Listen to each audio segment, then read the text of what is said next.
जीत लिया और समस्त हिंदुस्तान में सिंधिया वंश का नाग निशानी भगवा ध्वज बुलंद किया।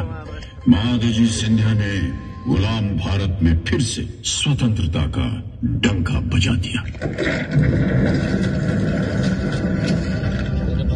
मेरे साथियों, आज सिंधिया फौज ने केसरिया झंडे के नीचे सभी हिंदुस्तानियों को एकत्र कर दिया है।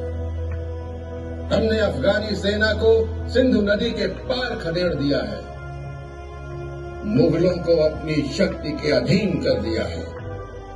समस्त भारत में हमारी शक्ति स्थापित हो चुकी है। अब हमें भारत को अंग्रेजों से बचाना है। सिंधिया फौज ने अंग्रेजों को मारवा, सिरसी, भेलसा, गोहार, सारंगपुर, कोलारस, शिवपुरी, इलाहाबाद, बड़गांव आदि स्थानों में पराजित